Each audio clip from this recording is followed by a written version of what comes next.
श्री शिवाय नमस्तुभ्यम हर हर महादेव। दोस्तों, आप सभी लोग जानते हैं कि 24 सितंबर 2024 यानी मंगलवार के दिन पितृपक्ष की अष्टमी तिथि पड़ रही है दोस्तों। और यह वह मंगलवार है जो पितृपक्ष महीने में पड़ने वाला सबसे बड़ा मंगलवार अष्टमी तिथि है, क्योंकि यह पितृपक्ष महीने में पड़ रहा है। और आप सभी लोग जानते हैं कि पितृपक्ष का महीना 18 सितंबर से शुरू होकर 2 अक्टूबर तक चलेगा। गुरु ने कहा कि इस पितृपक्ष महीने का अपना एक अलग महत्व होता है। पितृपक्ष महीने में आपके पितृ इस धरती पर आते हैं, और अगर हम उनको प्रसन्न करने के लिए कोई भी उपाय करते हैं तो वह आपसे प्रसन्न हो जाते हैं। तो दोस्तों, इस मंगलवार अष्टमी तिथि के दिन आपको यह उपाय अवश्य ही करना चाहिए।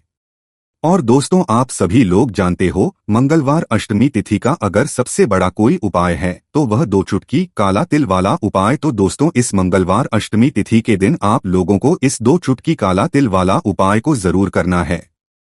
बहुत सारे लोग होंगे जिन लोगों ने इस उपाय को ना किया हो, मतलब पूरा साल निकल गया, उन्होंने किसी भी दिन इस 2 चुटकी काला तिल वाला उपाय को ना किया हो। पर दोस्तों, आपके पास एक आखिरी मौका बचा हुआ है, जो कि 24 सितंबर मंगलवार अष्टमी तिथि के दिन है। तो इस दिन आप लोगों को इस वाले उपाय को जरूर कर लेना है। भले ही आपने साल भर इस उपाय को ना किया हो, पर अगर आपने इस श्राद्ध पक्ष महीने की मंगलवार अष्टमी तिथि के दिन अगर इस वाले उपाय को कर लिया तो आपको इस उपाय को करने का वह फल मिलेगा जिसकी आपने कभी कल्पना भी नहीं करी होगी। इसीलिए आप लोग इस वाले उपाय को एक बार जरूर कर लेना, ताकि आप लोगों के हाथ से यह मौका ना जा सके और आपको इस उपाय को करने का फल मिल सके। दोस्तों, यह उपाय पंडित जी ने अपनी अभी की ही शिव महा की कथा में बताया है, जिस उपाय को आज हम आपको बहुत अच्छे से समझाने वाले हैं। इस वीडियो को देखने के बाद इस उपाय को समझने के लिए आपको कोई और वीडियो को देखने की जरूरत नहीं पड़ेगी। तो चलिए दोस्तों, उपाय को शुरू करते हैं। देखिए, ये इस पितृपक्ष महीने के मंगलवार अष्टमी तिथि के दिन यह इतना खास होता है, इतना महत्वपूर्ण होता है। देखा गया है, कभी कभी बड़े बड़े पूजा पाठ अनुष्ठान से जो मनोकामना पूर्ण होते, वह पितृपक्ष महीने के दिन एक छोटे से उपाय करने से ही आपकी मनोकामना पूर्ण हो जाती है। और बहुत सारे लोगों ने इस उपाय को किया भी है और उनको इस उपाय को करने का फल भी जरूर मिला है। अगर आप लोग भी इस उपाय को करना चाहते हैं तो आप इस उपाय को पहले अच्छे से समझ लेना, सुन लेना, उसके बाद करना। आपको इस उपाय का फल जरूर मिलेगा।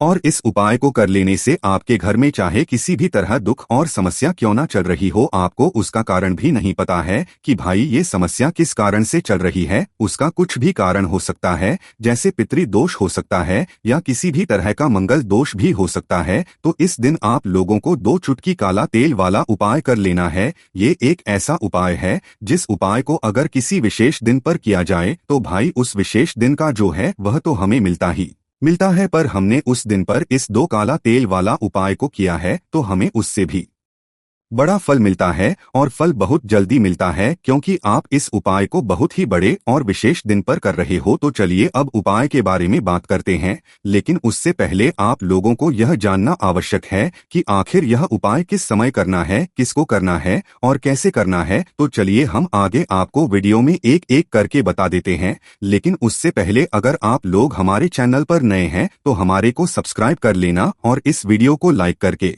कमेंट बॉक्स में श्री शिवाय नमस्तुभ्यम ओम नमः शिवाय जरूर टाइप कर देना। तो दोस्तों, इस 2 चुटकी काला तिल वाला उपाय को हमें इस मंगलवार अष्टमी तिथि के दिन कैसे करना है, किसको करना है, किस समय करना है और कहां पर करना है, ये सारे सवालों के जवाब आपको इस वीडियो में मिल जाएंगे।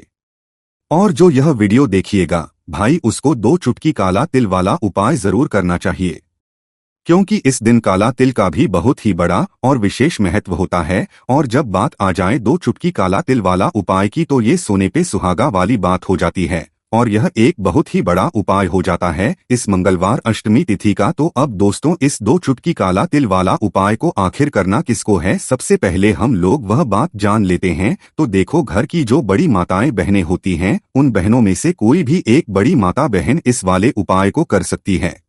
और दोस्तों, अगर आप चाहे तो अपने घर में से सभी सदस्यों को भी इस उपाय को करवा सकते हैं। अगर किसी व्यक्ति की खुद की कोई मनोकामना है, खुद की कोई दुख और परेशानी है जो कि वह अपने लिए ही करना चाहता है, इस वाले उपाय को तो वह खुद अपने लिए भी कर सकता है। बाकी अगर कोई घर में से ऐसा है जो कि अपने पूरे घर परिवार की सुख और शांति के लिए यह का उपाय करना चाहता है, तो भाई वह भी कर सकता है, उसमें भी कोई दिक्कत वाली बात नहीं है। कहने का मतलब ये है कि इस उपाय को हर एक सदस्य भी कर सकता है और पूरे घर परिवार के सदस्य के लिए घर की बड़ी माताओं बहनों में से कोई एक माता बहन भी कर सकती है। माताएं बहनें अगर घर में उपस्थित ना हो या वह यह वाला उपाय ना कर पा रही हो तो फिर घर का कोई बड़ा सदस्य भी इस 2 चुटकी काला तिल उपाय को कर सकता है, चाहे फिर वह पुरुष ही क्यों ना हो, उसमें कोई भी दिक्कत वाली बात नहीं है। उसके बाद में दोस्तों जो अगला प्रश्न निकल कर आता है वह यह आता है, इस उपाय को लेकर के आखिर इस उपाय को हमें किस समय करना है, सुबह के समय करना है कि शाम के समय करना है? तो देखो, इस वाले उपाय को आप लोग सुबह के समय भी कर सकते हो और शाम के समय प्रदोष काल में भी कर सकते हो। अब अगर आप पूछो कि भाई साहब सबसे उत्तम समय कौन सा रहेगा इस 2 चुटकी काला तिल वाला उपाय को करने का, तो हम आपसे बस यही कहेंगे कि इस उपाय को आप सुबह के समय करेंगे तो ज्यादा बेहतर होगा। बाकी अगर शाम के समय भी करेंगे तो भी अच्छा होगा, उसमें कोई भी दिक्कत वाली बात नहीं है। तो अब दोस्तों जो अगली सबसे बड़ी और महत्वपूर्ण बात आती है वह यह आती है कि सुबह अगर हम उपाय को करेंगे तो हमें कितने बजे से ले कितने बजे तक के बीच में करना है, और शाम के समय में करेंगे तो हमें कितने बजे से लेकर कितने बजे के बीच में करना है। तो देखो, सुबह जितनी जल्दी हो सके आप उपाय को करने की कोशिश करना। बाकी अगर किसी कारणवश लेट भी हो जाओ, थोड़ी देर भी हो जाए, तो 10 या 11 बजे तक भी आप उपाय कर लेना, पर 12 बजे से ज्यादा देरी ना हो, ठीक है? इस बात का ध्यान रखना। उसके बाद में दोस्तों अगर शाम के समय प्रदोष काल की बात करें, प्रदोष काल का जो समय होता है वह शाम के 6 बजे शुरू हो जाता है। मतलब शाम के 6 बजे से लेकर 7 बजे के बीच का जो समय होता है यह समय प्रदोष काल का समय होता है। इस उपाय को 7 या 8 बजे के बीच में भी कर सकते हो। मतलब शाम के 6 बजे से रात 8 बजे के बीच में आप कभी भी इस वाले उपाय को कर सकते हो, उसमें कोई भी दिक्कत वाली बात नहीं है। किसी कारणवश ना कर पाओ तो थोड़ा देरी से भी कर सकते हो, आपको उपाय का फल जरूर मिलेगा। देखिए को अगर कोई व्यक्ति प्रसन्न कर लेता है, ना अपने पितरों का आशीर्वाद प्राप्त कर लेता है, उसके जीवन में कभी भी धन की कमी नहीं रहती है। अब पीपल का जो पेड़ होता है इसमें हमारे पितरों का वास होता है, त्रिदेव का वास होता है, ब्रह्मा विष्णु महेश का वास होता है, मां लक्ष्मी भी पीपल के पेड़ में वास करती है। शनि देव को पीपल का पेड़ बहुत ज्यादा प्रिय होता है। आप समझ सकते हैं कि पीपल के पेड़ में अगर पितृपक्ष में यह उपाय आप करते हैं फिर आपके भाग्य को चमकने से कोई रोक नहीं पाता है। तो जो लोग चाहते हैं कि अपने जीवन में जल्दी से जल्दी धनवान बन जाए, धन उनके पास आता रहे, उन्हें तो जरूर पितृपक्ष में किसी भी दिन पीपल के पेड़ से जुड़ा हुआ यह उपाय जरूर करना चाहिए, क्योंकि पितृ तो प्रसन्न होते ही हैं। मां लक्ष्मी की कृपा कभी भी आपके घर से दूर नहीं होती है, हमेशा माता लक्ष्मी का आशीर्वाद आपके घर पर बना रहता है। तो चलिए बात कर लेते हैं उपाय किस तरह से आपको करना है। तो आपको लेना है 2 चुटकी काला तिल जो कि पितरों को सबसे ज्यादा प्रिय होता है। काला तिल जो कि आपकी कुंडली से शनि दोष को भी दूर करता है। काला तिल जो आपके भाग्य को चमकाने का काम भी करता है। 2 चुटकी काला तिल लेना है, थोड़ा सा लेना है आपको यहाँ पर गुड़, और लेना है गाय का कच्चा दूध। अगर गाय का कच्चा दूध ना हो तो जल आप ले लें। अब उस जल के अंदर आपको 2 चुटकी तिल डालना है, थोड़ा सा गुड़ डालना है, और यह मीठा जल लेकर आपको जाना है पीपल के पेड़ के पास। घर के आसपास जहां भी पीपल का पेड़ हो वहां जाएं। सबसे पहले पीपल के पेड़ को प्रणाम करें, अपने पितरों का ध्यान करें और यह मीठा जल आप पीपल की जड़ में चढ़ाएं। यह उपाय सुबह के समय कोशिश करें कि 11 से लेकर अगर 12 बजे के बीच कर लेते हैं तो यह समय सबसे उत्तम होता है। पितृ की पूजा के लिए इस समय कर लें और अपने पितरों से क्षमा याचना जरूर करें। जो भी आपसे भूल चूक गई हो उसके लिए जरूर मांगे, क्योंकि बहुत बार हमसे बहुत सारी गलतियां हो जाती है जिससे कि पितृ हमारे नाराज हो जाते हैं।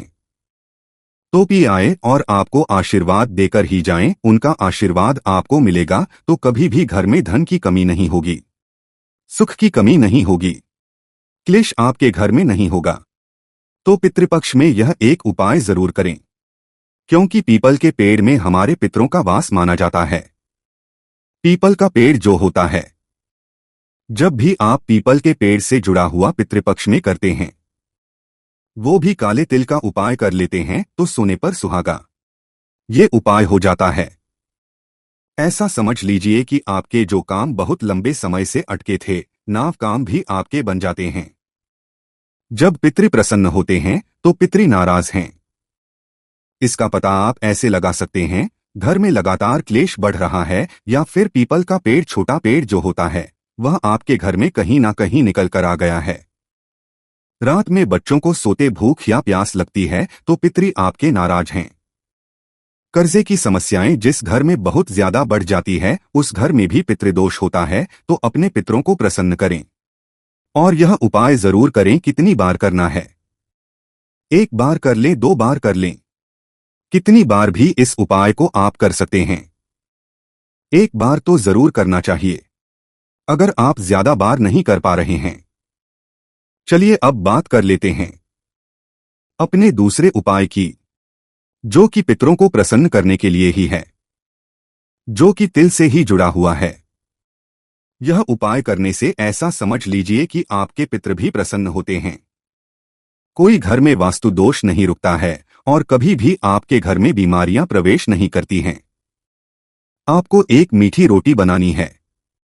मीठी रोटी का मतलब है जो आटा आप मारते हैं, उसमें थोड़ी सी शक्कर या गुड़ मिला लें और उस रोटी को, मीठी रोटी को बना लें, और उस मीठी के ऊपर थोड़ा सा आपको काला तिल रखना है। अब ये रोटी आपको पितृपक्ष मंगलवार अष्टमी तिथि में किसी भी गाय को खिला देनी है। अगर काली गाय मिल जाती है तो सोने पे सुहागा, क्योंकि काली गाय बहुत सारे लोग कहेंगे कि मिलती है या नहीं मिलती है। फिर क्या करेंगे? अगर काली गाय नहीं मिलती है तो सफेद गाय को खिला दे। सफेद भी नहीं मिलती है तो किसी भी गाय को खिला देना। पितृपक्ष मंगलवार अष्टमी तिथि में इस उपाय को किसी भी समय कर ले। इतना चमत्कारी, इतना लाभकारी उपाय है। जिस व्यक्ति ने इस उपाय को किया है, पितृ तो प्रसन्न हुए ही हैं। धन की कमी कभी उसके घर में नहीं आती है, क्योंकि जो हमारी गौ माता होती हैं, इनमें 33 कोटि देवी देवताओं का वास होता है। हमारे पितरों का वास भी माना जाता है। बेतरनी से पार करने वाली हमारी गौ माता ही है। इसीलिए पितृपक्ष में गौ माता की सेवा का बहुत ही ज्यादा लाभ व्यक्ति को मिलता है। तो आप ज्यादा नहीं कर सकते हैं तो एक मीठी रोटी या एक साधारण रोटी भी बनाकर उस पर गुड़ और थोड़ा सा तिल रखकर आप गौ माता को जरूर खिलाएं। और गौ माता को जब खिलाएं तब आपने आप अपनी मनोकामना भी उनसे कह सकते हैं, जो भी आपको अपने जीवन में चाहिए। करके देखिए पितृपक्ष में ये उपाय, और फिर इसका चमत्कार आप खुद देखेंगे। खुद आपको पता चलेगा कि पितृपक्ष में गौ माता की सेवा करने से, उनको गुड़ रोटी और तिल रखकर खिलाने से जीवन इतना चमत्कार होता है। ऐसा समझ लीजिए पितृ प्रसन्न तो होते ही है, इतना आशीर्वाद आपको उनसे मिलता है कि कभी भी पितृ दोष घर में नहीं रुकता। तो पितृपक्ष में किए जाने वाला यह ऐसा उपाय है जो सबसे सरल भी है और सबसे चमत्कारी भी है। तो यह उपाय जरूर करें। सच्ची श्रद्धा से पितृ से क्षमा याचना आपको हमेशा करनी है, क्योंकि देखिए हमसे बहुत बार ऐसी गलतियां हो जाती है कि पितृ नाराज हो जाते हैं। जाने अनजाने में ऐसी गलतियां हो जाती है, और जब आप अपने पितरों से क्षमा याचना करते हैं तो वो आपको क्षमा बहुत जल्दी करते हैं और साथ ही साथ आशीर्वाद आपको देते हैं। अब बात कर लेते हैं अपने तीसरे उपाय की। इस उपाय को करने से पितृ भी प्रसन्न होते हैं, शनि देव की कृपा भी मिलती है, और ऐसा समझ लीजिए कि आपके धन में वृद्धि होती चली जाती है। मतलब धन, पैसा, रुपया बढ़ता चला जाता है। ज्यादातर लोग हैं कि पैसा तो आता है घर में लेकिन बढ़ता नहीं। फिर कुल खर्ची बहुत होती है, धन की बर्बादी बहुत हो रही है। हाथ में पैसा नहीं रुक रहा, तिजोरी में नहीं रुक रहा है, ना व्यापार नहीं चल रहा, अच्छे से काम मिल नहीं रहा। तो जिन लोगों की ये समस्याएं हैं, उन्हें पितृपक्ष में यह उपाय जरूर करना चाहिए। देखिए, जब भी आप महादेव के शिवलिंग से जुड़ा हुआ कोई भी उपाय करते हैं, ना तुरंत के तुरंत आपके पितृ प्रसन्न हो जाते हैं। तो आपको क्या करना है कि अपने घर का 1 लोटा जल लेना है, उसमें 2 चुटकी काला तेल डालना है, थोड़ा सा गुड़ डालना है, और यह जल आपको महादेव के शिवलिंग पर चढ़ाना है। यहाँ पर आप महादेव की शिवलिंग पर जब जल चढ़ाएंगे तब आपको अपने पितरों से क्षमा याचना करनी है। उनसे कहना है कि हमारे घर में जितनी भी धन संपदा की कमी है, धन से जुड़ी समस्या है। हमारे कष्टों को आप दूर करना तो देखिए। जब भी आप अपने घर का जल महादेव के शिवलिंग पर चढ़ाते हैं, वह सीधे सीधे आपके पितरों के पास जाता है। तो यह उपाय ऐसा समझ कि सबसे बड़ा उपाय है। अगर पितरों को तुरंत प्रसन्न करना है, तुरंत जीवन में सुख चाहिए, घर से क्लेश तुरंत के तुरंत दूर करना चाहते हैं, तो पितृपक्ष में कभी भी यह उपाय कर लेना। इतना चमत्कार इस उपाय का है कि जैसे ही करेंगे 2 से 3 दिन के अंदर आपको अपने जीवन में खुद इसका चमत्कार, इसका बदलाव दिख जाएगा। बहुत ही उत्तम उपाय है। तो दोस्तों, इस पितृपक्ष के मंगलवार के दिन आप लोगों को इस 2 लौंग वाले उपाय को जरूर करना है। बहुत सारे लोग होंगे जिन लोगों ने इस उपाय को ना किया हो, मतलब पूरा साल निकल गया, उन्होंने किसी भी दिन इस लौंग वाले उपाय को ना किया हो। पर दोस्तों, आपके पास एक आखिरी मौका बचा हुआ है, जो कि 24 सितंबर मंगलवार अष्टमी तिथि के दिन है। तो इस दिन आप लोगों को इस वाले उपाय को जरूर कर लेना है। भले ही आपने पूरे साल भर इस उपाय को ना किया हो, पर अगर आपने इस पितृपक्ष महीने के मंगलवार के दिन अगर इस उपाय को कर लिया, तो आपको इस उपाय को करने का वो फल मिलेगा जिसकी आपने कभी कल्पना भी नहीं करी होगी। इसीलिए आप लोग इस वाले उपाय को एक बार जरूर कर लेना, ताकि आप लोगों के हाथ से यह मौका ना जा सके और आपको इस उपाय को करने का फल मिल सके। दोस्तों, यह उपाय पंडित जी ने अपनी अभी की ही श्री शिव महापुराण की कथा में बताया है, जिस उपाय को आज हम आपको बहुत अच्छे से समझाने वाले हैं। इस वीडियो को देखने के बाद इस उपाय को समझने के लिए आपको कोई और वीडियो को देखने की जरूरत नहीं पड़ेगी। तो चलिए दोस्तों, उपाय को शुरू करते हैं। देखिए, ये इस पितृपक्ष महीने के मंगलवार के दिन ये इतना खास होता है, इतना महत्वपूर्ण होता है। देखा है, कभी कभी बड़े बड़े पूजा पाठ अनुष्ठान से जो मनोकामना पूर्ण नहीं होते, वो पितृपक्ष महीने के दिन एक छोटे से उपाय करने से ही आपकी मनोकामना पूर्ण हो जाती है। और बहुत सारे लोगों ने इस उपाय को किया भी है और उनको इस उपाय को करने का फल भी जरूर मिला है। अगर आप लोग भी इस उपाय को करना चाहते हैं, तो आप इस उपाय को पहले अच्छे से समझ लेना, सुन लेना, उसके बाद करना। आपको इस उपाय का फल जरूर मिलेगा। और इस उपाय को कर लेने से आपके घर में चाहे किसी भी प्रकार की दुख और समस्या क्यों ना चल रही हो, आपको उसका कारण भी नहीं पता है कि भाई ये समस्या किस कारण से चल रही है। उसका कुछ भी कारण हो सकता है, जैसे पितृदोष हो सकता है या किसी भी तरह का मंगल दोष भी हो सकता है। तो इस दिन आप लोगों को यह वाला उपाय कर लेना है। यह एक ऐसा उपाय है जिस उपाय को अगर किसी विशेष दिन पर किया जाए, तो भाई उस विशेष दिन का जो है वह तो हमें मिलता ही मिलता है, पर हमने उस दिन पर इस उपाय को किया है तो हमें उससे भी बड़ा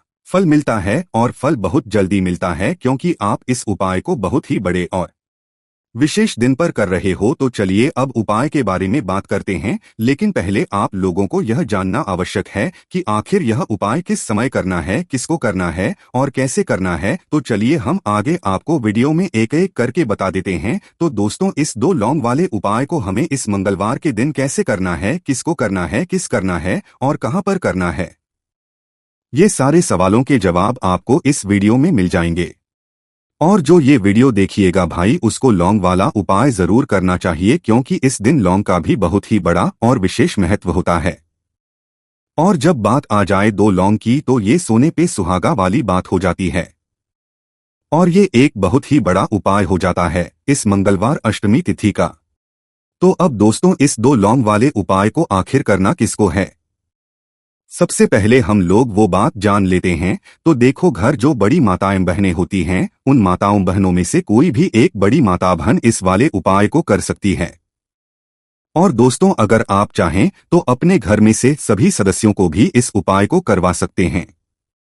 अगर किसी व्यक्ति की खुद की कोई मनोकामना है, खुद की कोई दुख और परेशानी है जो कि वह अपने लिए ही करना चाहता है इस वाले उपाय को, तो वह खुद अपने लिए भी कर सकता है। बाकी अगर कोई घर में से ऐसा है जो कि अपने पूरे घर परिवार की और शांति के लिए ये वाला उपाय करना चाहता है, तो भाई वह भी कर सकता है, उसमें भी कोई दिक्कत वाली बात नहीं है। कहने का मतलब ये है कि इस उपाय को हर एक सदस्य भी कर सकता है और पूरे घर परिवार के सदस्य के लिए घर की बड़ी माताओं बहनों में से कोई एक माता बहन भी कर सकती है। माताएं बहनें अगर घर में उपस्थित ना हो या वो यह वाला उपाय ना कर पा रही हो तो फिर घर का कोई बड़ा सदस्य भी इस 2 लौंग वाले उपाय को कर सकता है, चाहे फिर वह पुरुष ही क्यों ना हो, उसमें कोई भी दिक्कत वाली बात नहीं है। अब दोस्तों, इस 2 लौंग वाले उपाय को हमें करना कहाँ पर है? देखो, हमें शिवलिंग के पास में जाकर करना है। बहुत सारे लोग प्रश्न करते हैं, हर एक उपाय को करते समय क्या हम इस उपाय को घर पर या मंदिर में कर सकते हैं? देखो, तो इस वाले उपाय को आप मंदिर में करोगे तो अच्छा रहेगा, घर पर नहीं करना है इस वाले उपाय को। उसके बाद में दोस्तों जो अगला प्रश्न निकल कर आता है वो यह आता है इस उपाय को लेकर कि आखिर इस उपाय को हमें किस समय करना है, सुबह के समय करना है कि शाम के समय करना है? तो देखो, इस वाले उपाय को आप लोग सुबह के समय भी कर सकते हो और शाम के समय प्रदोष काल में भी कर सकते हो। अब अगर आप पूछो कि भाई सबसे उत्तम समय कौन सा रहेगा इस 2 लौंग वाले उपाय को करने का, तो हम आपसे बस यही कहेंगे कि इस उपाय को आप शाम के समय करेंगे तो ज्यादा बेहतर होगा। अगर सुबह के समय भी करेंगे तो भी अच्छा होगा, उसमें कोई भी दिक्कत वाली बात नहीं है। तो अब दोस्तों जो अगली सबसे बड़ी और महत्वपूर्ण बात आती है वो यह आती है कि सुबह अगर हम उपाय को करेंगे तो हमें कितने बजे से लेकर कितने बजे तक के बीच में करना है, और शाम के समय प्रदोष काल में करेंगे तो हमें कितने बजे से लेकर कितने बजे के बीच में करना है। तो देखो, सुबह जितनी जल्दी हो सके आप उपाय को करने की करना, बाकी अगर किसी कारणवश लेट भी हो जाओ, थोड़ी देर भी हो जाए, तो 10 या 11 बजे तक भी आप उपाय कर लेना, पर 12 बजे से ज्यादा देरी ना हो, ठीक है? इस बात का ध्यान रखना। उसके बाद में दोस्तों अगर शाम के समय प्रदोष काल की बात करें, प्रदोष काल का जो समय है होता है वो शाम के 6 बजे से शुरू हो जाता है, मतलब शाम के 6 बजे से लेकर 7 बजे के बीच का जो समय होता है यह समय प्रदोष काल का समय होता है। पर अभी जो मौसम रहा है इस मौसम में जो है शाम बहुत देरी से होती है, तो आप इस उपाय को 7 या 8 बजे के बीच में भी कर सकते हो, मतलब शाम के 6 बजे से रात 8 बजे के बीच में आप कभी भी इस वाले उपाय को कर सकते हो, उसमें कोई भी दिक्कत वाली बात नहीं है। परंतु मंगलवार अष्टमी तिथि के दिन कोशिश करना कि समय के अंतर्गत ही कर लो, किसी कारणवश ना कर पाओ तो थोड़ा देरी से भी कर सकते हो, आपको उपाय का फल जरूर मिलेगा। देखिए, इस जितने भी उपाय हम आपको बताएंगे सभी उपाय सरल है। देखो, गुरु जी ने कहा है कि मंगलवार अष्टमी तिथि के दिन आपको चौमुख दीपक वाला उपाय तो अवश्य ही करना चाहिए। वीडियो के अंतिम में आपको उपाय बताया है जो आपको करना है। देखो, आगे बढ़ने से पहले वीडियो को एक लाइक जरूर करें। देखो, सबसे पहला उपाय, यदि आपके जीवन में कर्जा बहुत अधिक है, आपके जीवन में संकट बहुत अधिक रहते हैं, आपके ऊपर बहुत अधिक विपदा आ रही है, बार बार आपको अपने व्यापार में और अपने धन में हानि देखने को मिल रही है, यानी कि आपको कार्य में हानि हो रही है, तो आपको यह उपाय करना चाहिए। देखिए, इस उपाय के लिए आपको मात्र 1 लौंग का जोड़ा लेना है, यानी कि 2 फूल वाली लौंग लेनी है। साथ में आपको मात्र थोड़ा सा शहद लेना होगा और इसी के साथ में आपको तांबे के पात्र के अंदर शुद्ध जल लेना होगा। अब देखिए, इन सभी सामग्रियों को लेकर के आपको भगवान शिव के मंदिर में पहुंच जाना है। देखिए, ये उपाय आप सुबह से लेकर शाम तक कर सकते हैं।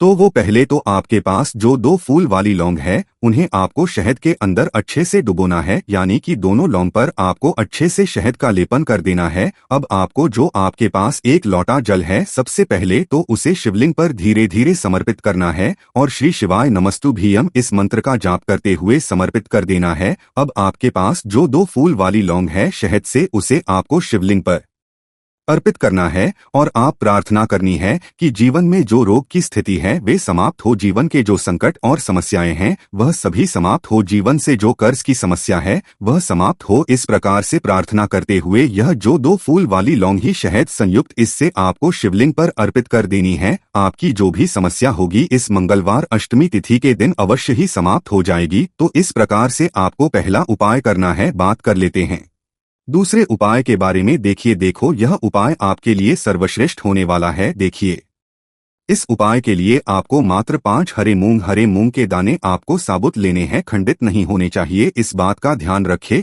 और इसी के साथ में आपको एक तांबे के पात्र के अंदर अपने घर से शुद्ध जल ले लेना है। अब दोस्तों, इन सभी सामग्रियों को लेकर के आपको सीधे पहुंच जाना है भगवान शिव के मंदिर में। देखिए, इस उपाय आप सुबह भी कर सकते हैं और शाम के समय में भी कर सकते हैं। देखिए, भगवान शिव के मंदिर में पहुंचने के बाद आपके पास जो 5 हरे मूंग है उनमें से पहला जो हरा मूंग है आपको शिवलिंग के सामने जो नंदी महाराज होते है और उनका जो पैर उठा हुआ होता है वहां पर आपको पहला हरा मूंग समर्पित कर देना है और आपको इस मंत्र का जाप कर लेना है। फिर आपको दूसरा हरा मूंग लेना है और शिवलिंग पर जो श्री गणेश जी वाला स्थान होता है वहां पर आपको यह दूसरा हरा मूंग समर्पित कर देना है, यानी कि शिवलिंग के सीधे तरफ आपको ये दूसरा हरा मूंग समर्पित करना है और फिर आपको शिवाय या फिर श्री गणेशाय इस मंत्र का जाप कर लेना है। तीसरा हरा मूंग का दान आपको भगवान शिव की सबसे प्रिय पुत्री माता अशोक सुंदरी वाले स्थान पर समर्पित करना होगा। शिवलिंग की जो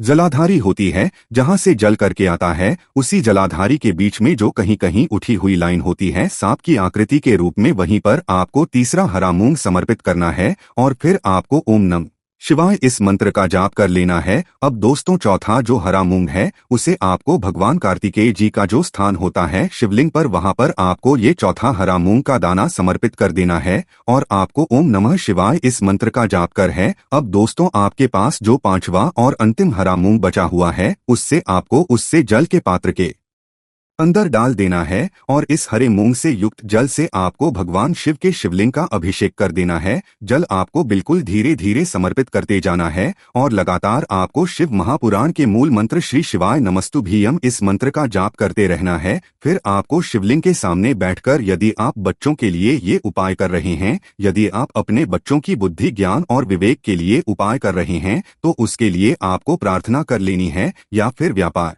में वृद्धि करने के लिए ये उपाय कर रहे हैं तो उसकी कामना करते हुए आपको प्रार्थना कर लेनी है, या फिर अपनी नौकरी के लिए कर रहे हैं, या फिर अपने इंटरव्यू के लिए, या फिर धन की प्राप्ति के लिए कर रहे हैं। जिस भी कामना के लिए आप उपाय कर रहे हैं उसे परिपूर्ण करने के लिए आपको महादेव से प्रार्थना कर लेनी और फिर आपको वापस अपने घर आ जाना है। पूज्य गुरुजी ने कहा है कि जो भी व्यक्ति इस उपाय को कर लेता है तो यकीन मानिए आपके जीवन की जो सारे संकट कष्ट और बाधाएं ही वो सभी समाप्त होंगे।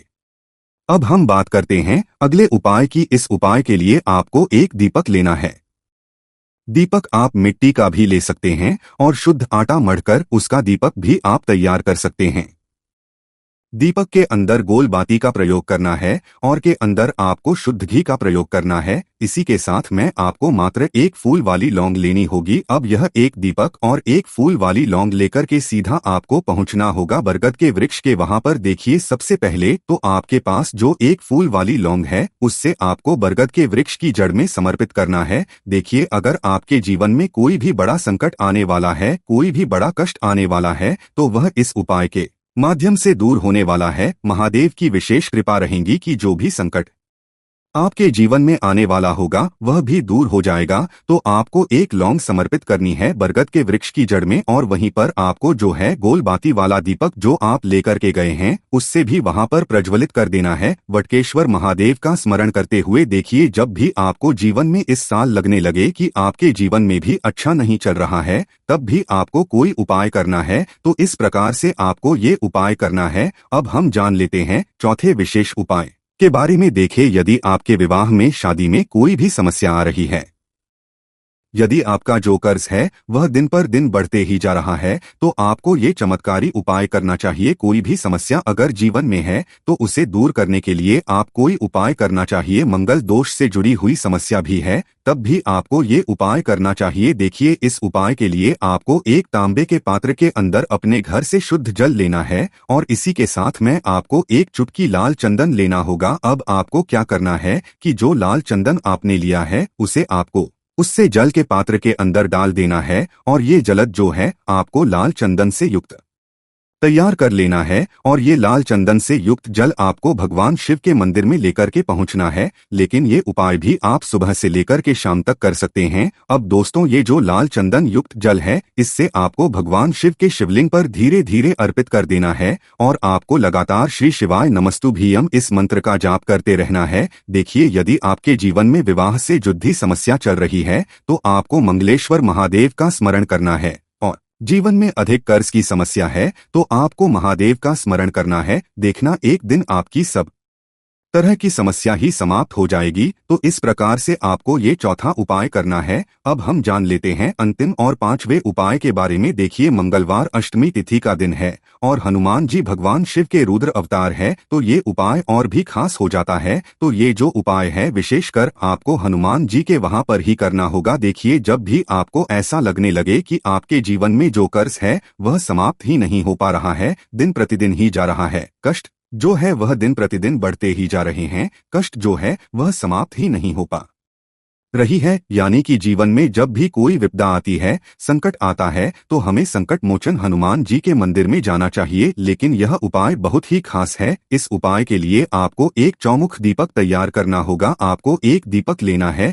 दीपक के अंदर 4 बातियां लगानी है। देखो, बाती के लिए आपको मोली वाला धागा आता है, कलावा का, उसकी भी, या फिर आप सफेद रुई की जो बत्तियां हैं उन्हें भी बना सकते हैं। अब आपको लेना है एक कटोरी सरसों का तेल, और अब इस दीपक के अंदर या तो आपको चमेली का तेल डालना है, या फिर जो आपने एक कटोरी सरसों का तेल लिया है उसमें आपको सरसों का तेल डालना है, और इसी के साथ में आपको मात्र एक फूल वाली लौंग भी लेनी है। देखिए, अब जो ये दीपक है और लौंग है, इन दोनों का आपको हनुमान जी के मंदिर में लेकर के पहुंचना है। अब सबसे पहले तो ये जो चौमुखी दीपक है आपको हनुमान जी के सामने प्रज्वलित करना है। दीपक को प्रज्वलित करने के बाद आपको वहीं पर एक बार हनुमान चालीसा का पाठ करना है, या फिर आप मंगल स्त्रोत का पाठ भी कर सकते हैं। अब आपके पास जो एक फूल वाली लौंग है उनसे आपको अपने सीधे हाथ में रखना है। आपको प्रार्थना करनी है हनुमान जी से कि जीवन की जो भी संकट है, विपदा है, वो सभी आपकी कृपा से दूर हो, और ये जो एक लौंग है इससे भी आपको उससे चौमुखी दीपक के अंदर डाल देनी है और अपनी मनोकामना बोल देना है। गुरु जी कहते हैं कि कुछ दिनों में ही आपकी सब मनोकामना पूरी हो जाएगी। तो इस प्रकार से ये सुंदर सा और सरल सा उपाय करना है। देखो, आज की वीडियो में हमने आपको जितने भी उपाय बताए हैं सभी उपाय बहुत ही सरल हैं जो आपको करने हैं। देखना, आपके जीवन के सारे संकट और कष्ट दूर होंगे। और गुरुजी ने कहा है कि मंगलवार अष्टमी तिथि के दिन आपको चौमुखी दीपक उपाय को आपको अवश्य ही करना चाहिए। इससे आपके जीवन से चारों तरफ से आने वाले संकट दूर हो जाएंगे। तो दोस्तों, आज के इस वीडियो में हमने आपको 5 महा उपाय बताए हैं। जो भी आपको आसान लगे वो आप कर सकते हैं। उपाय को करते समय किसी भी प्रकार की गलती ना करें। अगर आपको उपाय से जुड़ा कोई सवाल है तो हमें कमेंट बॉक्स में पूछ सकते हैं। अगर आपको हमारी वीडियो पसंद आए तो हमारे इस चैनल को सब्सक्राइब जरूर करें। श्री शिवाय नमस्तु भीयम, हर हर महादेव।